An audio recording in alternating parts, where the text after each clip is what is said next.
My name is Alex. I have an Instagram and YouTube Love Sugar Show. So I want to thank you for taking your time for doing this interview today. Thank you. My name is Mark. I'm with the band Black Sites from Chicago. Awesome. Chicago has some good food. Every time I've been there, I've always ate some good food. We have a lot of that, yeah. So the first question that I ask anyone that I ever interview is how's everything going in your world? Not just in your music life, but also in your personal life too, because both of them are important. Wow. That's a lot to take in, but I think everything's going okay. Music stuff, obviously, there's some movement. Things are happening there. We have a new record. Um, and music is a big part of my life, my existence. So that just the new record alone covers a lot of ground for me. But beyond that, things are going great. Nothing super eventful or excessively good or bad either way. Just kind of existing and playing guitar and doing my thing. Yeah, so you have a few guitars behind you, just a few. Oh, those? Yeah, just a few. I think that's nine, eight or Okay, so nine. a small collection. I'm a collector. We'll go with that. Well, that's awesome. So today is the 17th, which is release day. How are you feeling about that? It's been a pretty exciting day. I never know what to expect when we put a record out. The band seems to be a little, I guess, polarizing for people sometimes, but the reactions I've seen today have all been really positive. I've seen a couple really kind reviews pop up, really positive reviews. Just some comments from fans and even old friends online. Um, I was a bit, I don't want to say nervous, but it's a slightly different record for this band, so I was not really sure how that was going to go over. But I'm really pleased with how the last 8 hours or so have gone. That's awesome. I listened to, I think, four or five albums the past few days, and I have to say this one was my favorite out of all of them. Like, I love it. I'm definitely gonna be putting it on my Spotify, getting a copy of it because I definitely want to hear it again. It was for anyone who is listening to this interview, this is an album if you don't listen to, you are going to be missing out. It is a great album. Listen to her.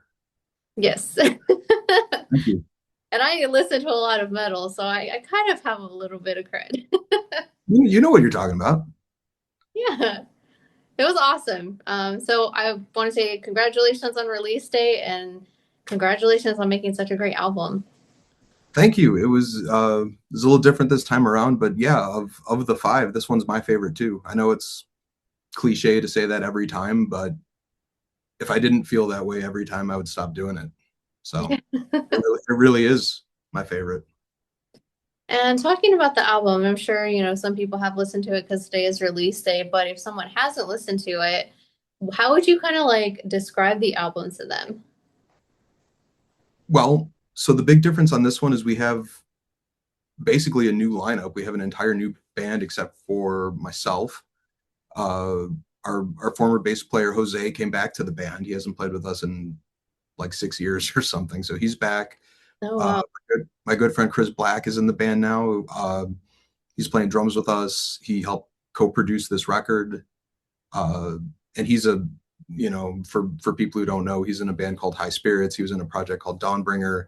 So fantastic musician and writer and composer in his own right. So to have one of my favorite songwriters in Chicago as our drummer is a weird experience, but it's cool. And we have a new guitar player, Lee Smith, who is fantastic. He did a lot of the lead work on this record. Um, I know that didn't answer your question at all, but I would say it's still recognizably Black Sites. I think this record is a little darker in tone. The production is a little different. I've been hearing that it's more doom or more slow or more traditional, which I'm not a big fan of labels, but I could see how someone would arrive at that conclusion. So, Mhm. and we've been heading in that direction a little bit anyway. I think like there were bits of that on the last record, and maybe even the one before that. So, if I would say to anyone hearing this, if you heard the last two albums and that didn't piss you off, this one might be okay with you too. Yeah, I think there's like a little bit. like in this album for everyone, honestly. Like if you like doom, there's some songs that sound doomy. If you like metal, there's some like sick guitar stuff in there. The vocals are amazing. So there's like a little bit of something in there for everyone, I think, especially if you like metal.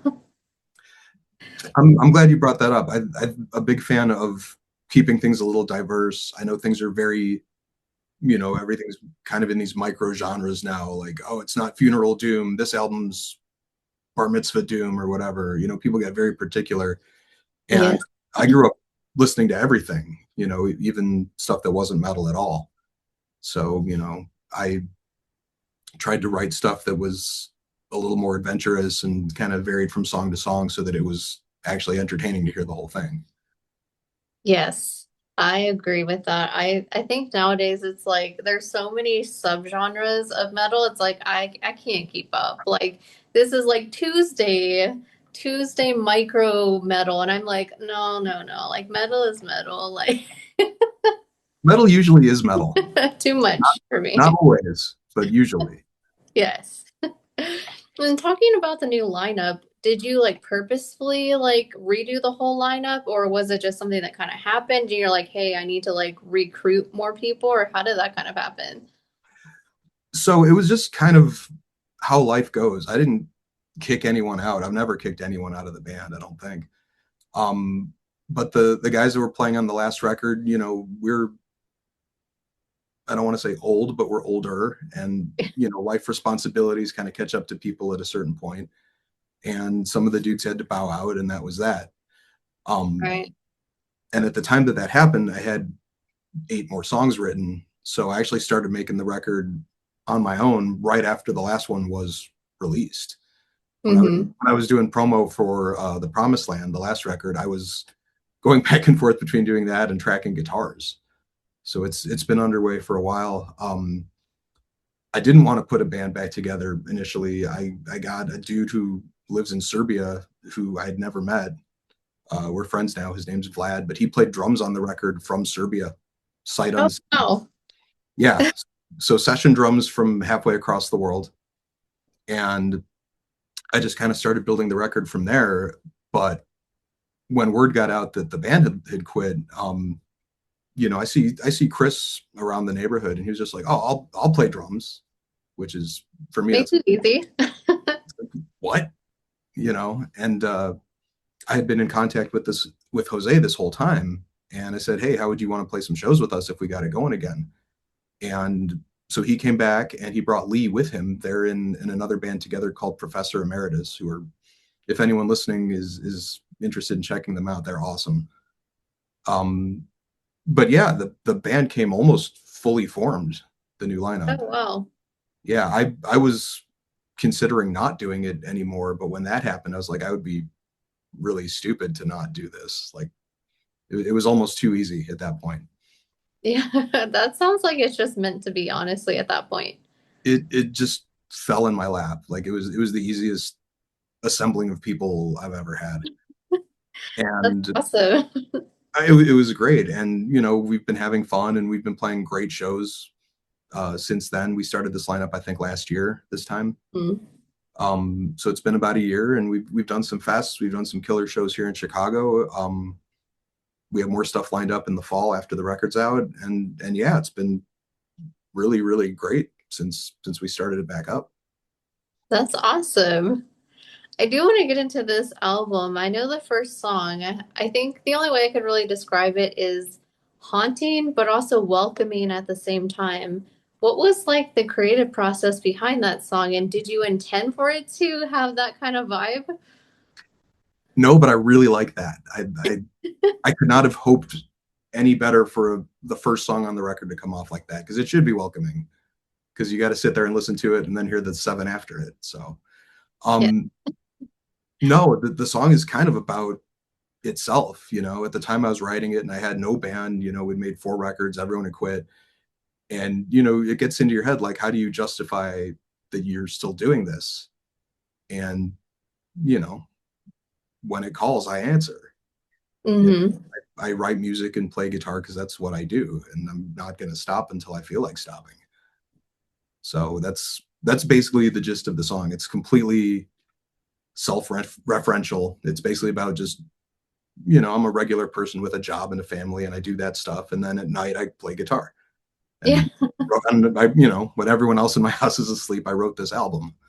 So Yeah. that's basically what it's about. And it sounds extremely boring when you put it like that, but you know, I dramatized it a bit for the song, but that's, you know, exactly the vibe where it's like, you know, this is, you know, I make music. That's what I do. This is what it is. And if that comes off as welcoming, that's an added bonus. Yeah. Well, I liked it. When I heard that song, I was like, I can't wait to hear the rest of the album because I'm like, it just, I don't know, it just had like a welcoming feel, like, welcome to the album. Like, I'm glad you're here. Like, that's the emotions I felt when I heard it for the first time. So. That's awesome. But one thing I also noticed too is like the lyrics are really clean on this album. Like I actually could understand. I mean, a lot of albums like I like them too, but I could actually hear what the song was about. So it also gave me like a different kind of feel versus like I love all kinds of metal, even like the ones I can't understand. But was it intentional to make the lyrics so clean so the listener could actually like understand what was going on? I don't think I thought about it that hard. I used to do harsh vocals. I used to be in a thrash band before Trials. The band was called Trials, I mean, before Black Sites. Excuse Mm-hmm. me. So I did a lot of, I guess, screamier type vocals before that. And part of my deal with starting Black Sites is I wanted to become an actual singer, or at least try to be. So Mm-hmm. each album, you know, I think there's been incremental improvements in that, but I've always been trying to sing clean and enunciate so that, you know, there's no point in writing a bunch of words if no one can understand you. Um, True. the flip side of that is when the first record came out, someone came out and said to me, "Now that I can understand you, you got to start writing better lyrics." Oh, I I'm like, mean, that's okay, good feedback though. yeah, no pressure or anything. But to answer your question, I mean, I think I just naturally sing cleaner. That's become part of my style. You know, my influences are, you know, 80s dudes like, you know, Rob Halford, or even guys like Jeff Tate. I don't sing super high like that, but they're clear, and that's, you know, a Mhm. big part of what I'm going for. Yeah, like I said, I appreciate it because I'm like, I actually can understand the lyrics. Like it just it brought a new like I'm not just listening to the music, but I'm like I'm actually listening to the lyrics and trying to like see, okay, what's the song about? So I had to like really focus in. Like I was even playing a game on my phone. I'm like, I have to put this down because I'm like honed in. Cool. That's So good. was that like intentional though, or did you think about that at all, or was that is that just like an added bonus? No, I didn't think about it at all. I mean, I'm always hoping people are paying attention to the lyrics. Some of them are a little more literal, some of them are more abstract, and you can get whatever you want out of them. Um, but I always, if I'm making the effort to write them, I hope that people are listening to them. But I didn't try to sing clearer than I usually do. I might have just done a better job. Yeah. The record also mixed by a different person this time. We worked with Dan Swano from Edge of Sanity, who's fantastic at what he does. I think just the sonics on this record, and he kind of mixed the vocals in a different way. He put them in sort of a different place that makes them a little more decipherable too. So Hmm. maybe it's his doing more than mine, but no, I didn't go out of my way to be more understandable than I usually do. Well, like I said, I think it was awesome. It gave me a different experience. And Awesome. that definitely makes me want to like know more about the songs too. Like in the song Aquarius Betrayed, the guitar at one point in the song, I think it's around like 2, 3 minutes, it got like a little folky almost. And I'll be honest, I was not expecting that. I'm just like, okay, this is cool. And then the guitar comes in and it's like folky. And I'm like, I was not expecting that. What was the creative process behind that? So I know the bit you're talking about. So with that song, the subject matter is kind of about uh, I hate to say boomers and lump everyone in, but it's just about people who lived through the '60s and kind of had that, you know, peace and love vibe, and then in the '80s they all voted for Reagan and became extreme capitalists and whatever. And you know, my vibe, and this isn't everybody, but the my takeaway from it is that a lot of those people may have turned their back on the values they had in the 60s. But Mm-hmm.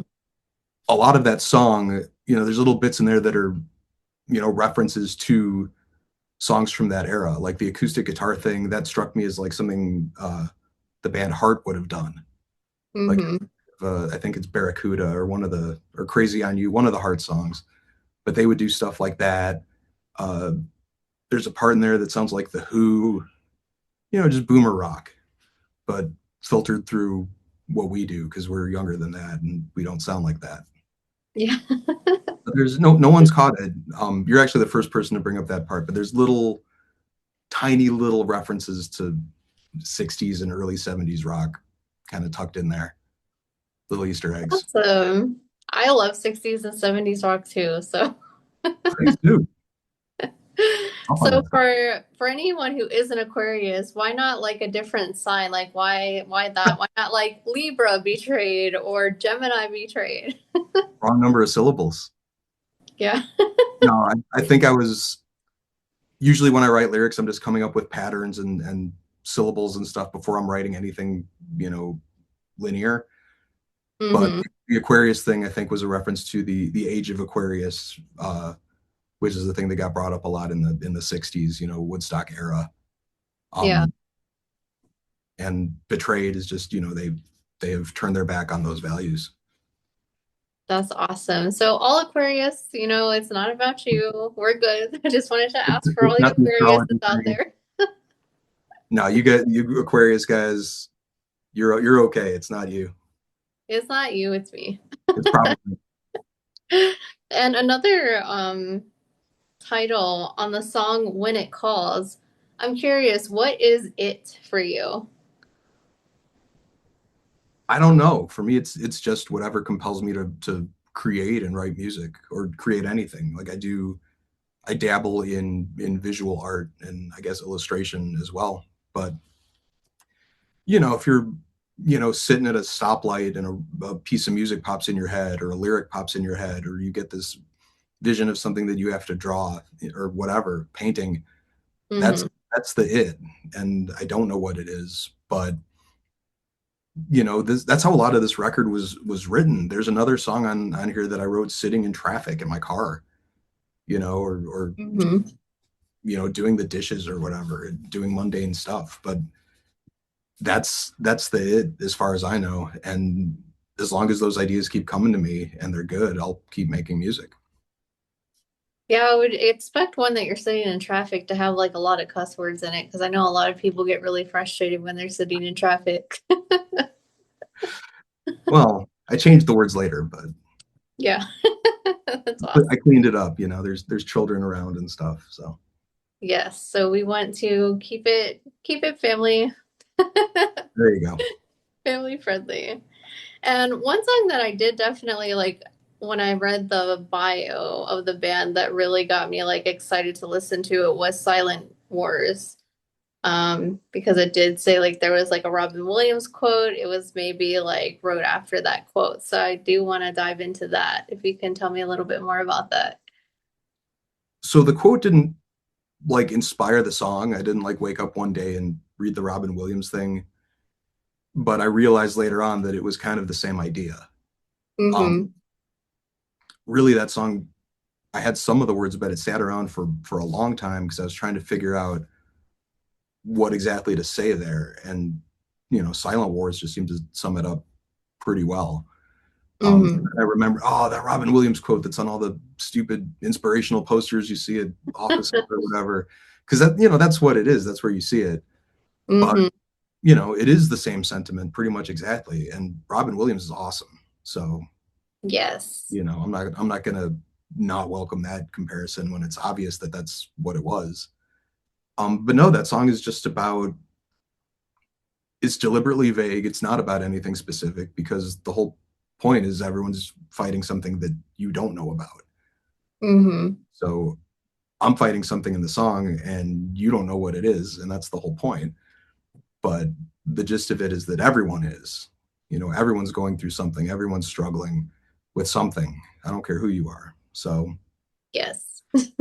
And especially now, I mean, I feel like more than ever, people are having a very hard time.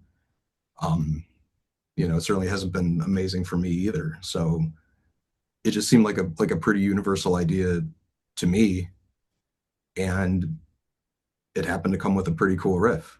So that was where that came from. And it's also a good reminder just for everyone to still be kind because everyone is going through their own stuff, even if you don't see it. Exactly. Exactly. So I'm curious, what's something that you tried on this album that kind of put you outside your comfort zone? Um, Almost all of it. I mean, just doing it without really having a band. I mean, I know we've had lineup changes before, and I'm kind of the one guy still standing from the first album, but everything we've done has been a team effort for sure. Mm-hmm. Um, and I started this with no band. The guy playing drums on it was a complete stranger, which is pretty risky because you never know if that's going to come out good or not. Mm-hmm. And the material's a little different. It's less. I don't want to say it's got less guitar, but it's less dependent on it. It's a little more, driven by hooks and driven by vocals, which is historically not been my strong point. Mm-hmm. Um, but it pushed me to try harder because the whole record's dependent on that, and if you sing and it sucks, then it's not going to work. So I put a lot of time and a lot of work, way more than usual, into singing these songs, especially. Um, Mm-hmm. but there's a lot of stuff going on here that we have not done before. I mean, there's like orchestration stuff in giving up. There's a song called "Giving Up the Ghost" that has kind of an orchestral intro. Mm-hmm. There's guitar effects and layering that we've never really done. There's bits of, I guess you could call it gothic rock or gothic metal, which we've hinted at before. There's been little bits of that, maybe one song on an album will kind of have that vibe, but this record leans into that a lot more, I think. Mm-hmm. And for as much as people are hearing traditional metal in it, I think it's pulling a lot more from the gothic stuff and the 90s stuff. I went back to albums that I loved growing up to try to get back to that kind of mindset of just I want to have an awesome time doing this. Yeah. um but yeah, I think it's a little different from the other records we've done, possibly because of the lineup issues, but there's a number of new tricks on here, I would say. Well, that's awesome because I love gothic rock too. So, Cool. well, awesome. For anyone who is watching this interview, the cool thing is you don't have to wait to listen to this album. It's released into the wild as of today. And if you just want to let the listener know the name of the album, where they can grab a copy, and where they can listen to it. I can certainly do that. The band is called Black Sights. Our new record is called For Eternity. It is out right now. You can stream it probably anywhere that you're thinking of streaming it, or if you want to pick up a copy or any other merch from us, it is blackscites.bandcamp.com. Awesome. And for anyone watching this interview, you guys know I always hook you up. I put all the links below the video, so it's really easy for you guys just to do one quick click and you're right there. And before we end this interview, is there any final words you'd like to say to any old fans, any new fans, or anyone interested in listening to the album, which they should want to listen to it after this whole discussion? I don't see how we could have sold it any harder than we did. If any old fans are hearing this, I love you guys. Thank you. And I hope you like the new one too. If anyone is listening who has not heard us before, check out For Eternity and you might like it. They will definitely like it for sure. Well, awesome. Once the interview gets up and uploaded and everything, I'll make sure to tag you on socials so you can share it with your fans as well. That is awesome. This was fun. Thank you for having me on. Yeah, no problem. Thank you for coming on because without you, I don't have a show anyway. That's a good point.